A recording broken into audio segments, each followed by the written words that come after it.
just in the frat house. Finally getting my wrap-up video for One Book July done. Oh my goodness. I just realized I say that a lot at the beginning of videos. Oh, I'm finally getting around to this. Oh my goodness. Oh, the fun of the school year almost starting is finally upon me. We had registration today, so I went and got everybody registered. The kids are uber excited. They're actually all ready to go back to school. More and more I think we all are just beginning to accept, well, I accepted it for myself a long time ago, but we all do better with some kind of routine. And you know, even the older kids, they're just, Jack is starting middle school this year, and I even asked him, like, are you ready? And he's like, yeah, I'm ready. So it's been a little bit chaotic with, you know, extra stuff, and oh, are we gonna do sports and band camp for two of them is last week and this week and next week, so it's been a little nuts. But I wanted to run through my July booklet and just kind of do a wrap up. I'm actually probably not even gonna flip the camera around because I wanted to go through my notes in here and kind of wrap up what I learned. Before I do that though, I want to thank every single one of you who took the time to make a video, take pictures and post them somewhere, write a post on your blog, anything that you may have done.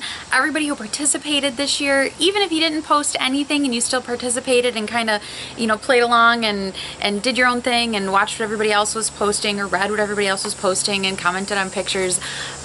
This has been fantastic this year, you guys. It has been great. So thank you, every single one of you who took the time to do some of those things. And if you didn't post your own stuff, you know, tons of you guys were, you know, really interacting with everybody else. So, and we need that, you know, that's just as good as posting a video or whatever. So thank you all so much for making One Book July this year even bigger and better than it was last year.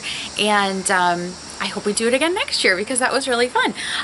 So I know you guys saw in the other videos, I won't put you through it all again, but I just, for my scheduling at least, I went with one book. I held this over for August as well, not in this book, in a different book, because I learned quite a few things. I didn't really tweak the actual system, like the foundations of the system, because I know I have a system that works for me. So I'm not gonna mess with that, obviously, you guys knew that, but I'm going through my notes really quickly.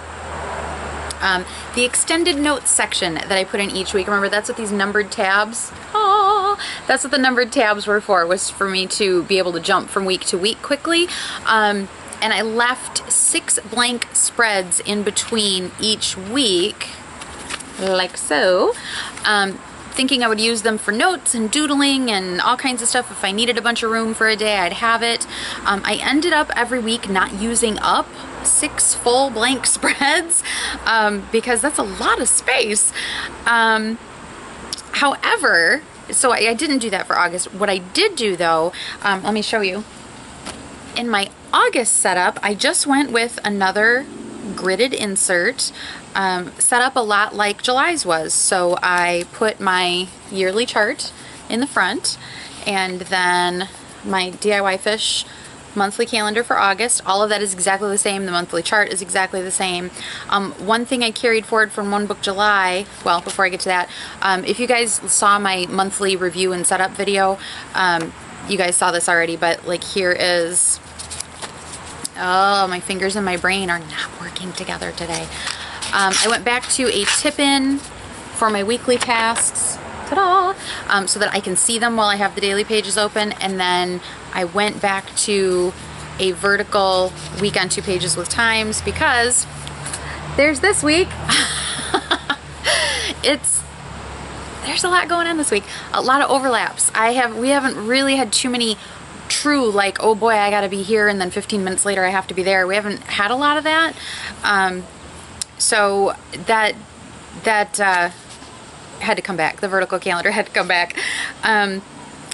So as far as having the blank pages in between each week in July went, the thing that I learned that I really like about that is I can change around my setup each day depending on what I need for the day.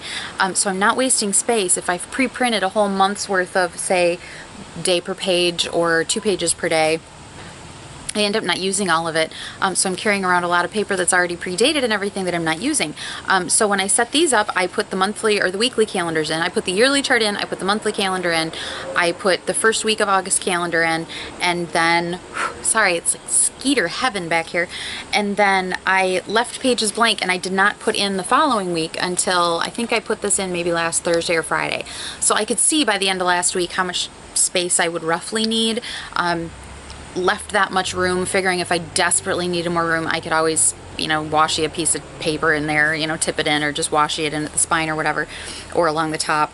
And then I put in the weekly calendar for this week, and then I did the same thing. And here is why that helped so much. This week, having those empty pages in July made me realize, like I said, I can change my setup per day depending on what I need. I'm not committed to one setup. So here was Monday. That's on Monday, and there's yesterday and today. So as you can see, like yesterday literally has like 4 things written on it. It was the day I spent with the boys. I just did a bunch of stuff with the kids yesterday, so didn't have a whole lot of tasks written down, and you know, wrote down that I downloaded a book and a game that we got for all of us to play together on the PS4, and that was it. And today I still, you know, I don't have a whole lot going on. We had registration, and then whatever I may need, I've got space. And everything after this in this book is blank. So that was a big takeaway for me from July, was it's okay for me to not have every single day printed out. The other thing that helped me with, as I said, I think it was probably in my week 3 and 4 One Book July review video, was that I had this habit of something would come up, oh, next Thursday, could Jack come and do this? Sure, and I'd jot it on a Post-it note real quick and just slap it onto the day that it pertained to, instead of putting it on the weekly or putting it on the monthly calendar. And then that day would roll around, so either maybe the night before or even the morning of, I'd look at that page and go, oh, I forgot about that. So not having my daily pages set up in advance helps me not have those things sneak up on me. Because I really did fall out of the habit of the week before going through, you know, the upcoming week's daily pages and seeing if I had stuck any Post-it notes or anything on there. I really got out of the habit of checking those. I would review, no problem, but looking ahead, I would forget to go through my pre-printed daily pages. So not having those pre-printed, anything that comes up for the upcoming week, if it's not the end of this week and I don't already have next week's weekly calendar in there, it goes on a little Post-it note on my monthly calendar, because I'm looking at that every week anyway. So, or it goes on, you know, I'll write it right in instead of using a Post-it, and, you know, highlight it somehow or put a little arrow pointing to it, something like that, so I'll see it. So when I'm doing that weekly setup, I'll see it, because I kind of fell out of the habit doing my weekly setup of looking ahead. So that is another thing that I was really thankful to get that habit broken, because I can't tell you how many times at the end of the last school year stuff snuck up on me because I had put it on a daily page that was upcoming a week or 2 in advance, and I wouldn't look at them. I don't know what happened that I completely fell out of the habit of doing that, but I did fall out of the habit of doing it. The other thing that is back is my color coding. Oh, I'm so happy. There's what July looked like without the color coding, all blue-black, which is fine. I like the blue-black, but I have to admit, see, maybe I should have flipped the camera around so you guys don't have to keep seeing me switch things around on the chair. Let me find, oh, look at that. Color coding. Makes me so happy, you guys. So the color coding is back, and I'm very happy about that. I guess I can't fight nature. I can't fight biology, and like I've told you guys 100 times, my brain just color codes. I did okay without it. I didn't lose anything important. If there was something super important, I went ahead and highlighted it, so that, you know, I'm using my highlighters, because I really go through streaks of I don't touch my highlighters for ages. And I can't even know, I don't even know if I can find an example. Not that you really need to see an example of something highlighted. You know what a highlight looks like. Yeah, so that was, I'm happy. I'm very happy to have my color coding back. The other thing I got way better with in July was using my page flags to index things that needed to be processed. That is really big. I do think that because I had those blank spreads, I was doing a lot of, you know, any notes and things I could have taken in here. Sometimes I did, sometimes I didn't, depending on what it was for. I was kind of wanting to stick another insert into my notebook to use for, like, taking notes on a book or an article or, you know, whatever. I didn't want to do them within the dailies, and that is something I really struggle with. And that's, again, just me. Like a regular bullet journal type of system, you know, if you have notes to take, you just freaking take them on the day that you have them.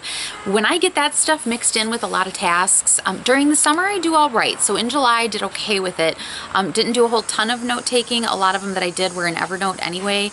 But I was really itching to put a separate insert into that book for that type of thing.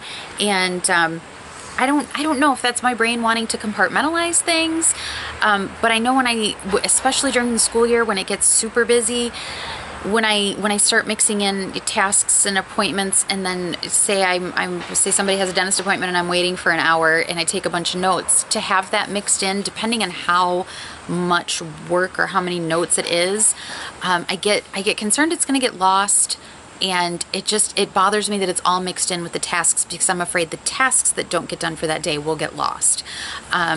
Maybe that's just my paranoia, not wanting to forget to do things, because there are plenty of things that I forget to do, you guys. Oh my gosh.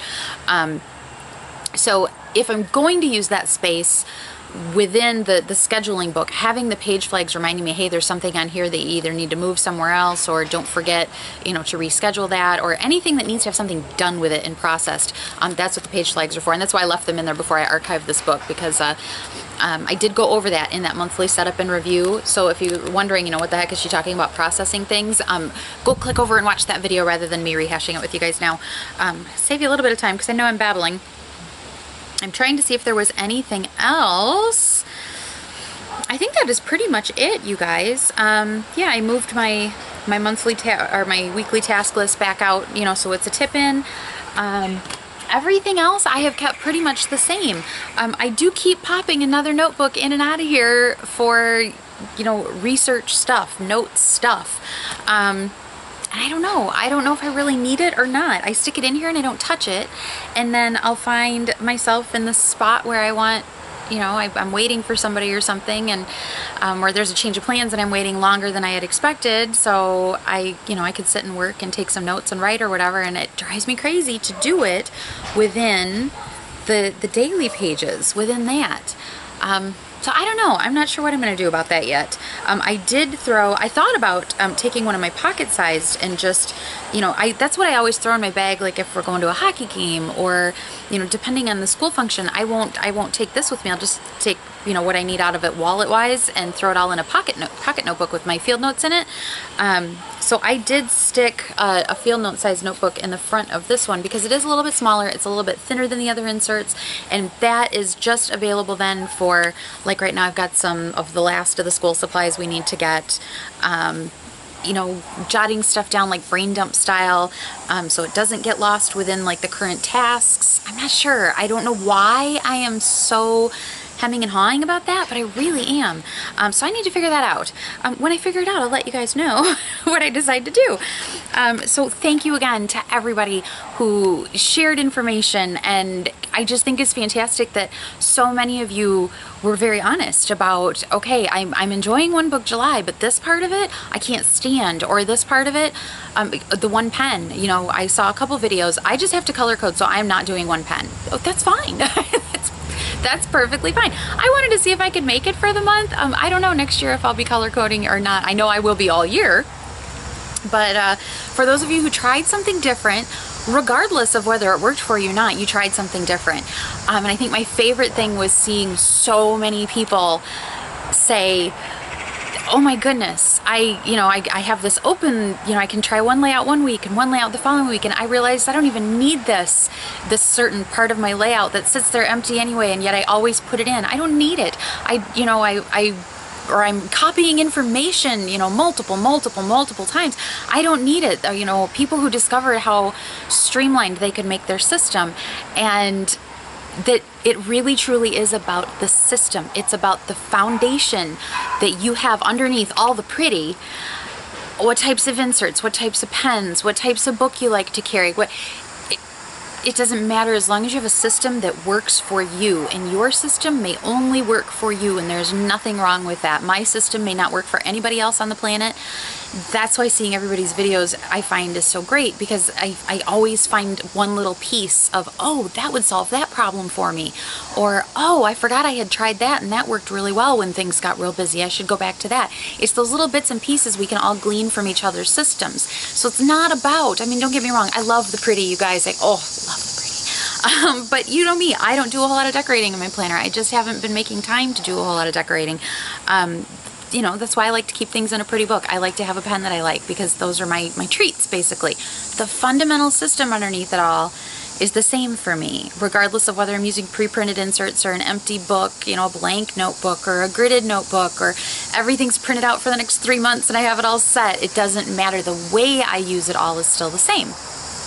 And it took me a really, really long time to figure out that system. It also took me a really long time to be able to quickly change my system when life circumstances change, because that's big. Sometimes all of a sudden you are way busier than you have been maybe in years, and you find real quickly that what worked for you when things weren't quite as busy doesn't work for you when they are. And going ahead and just going, okay, I'm just going to go back to a blank book and see what happens and see what I really need and what I don't with this new, you know, life change.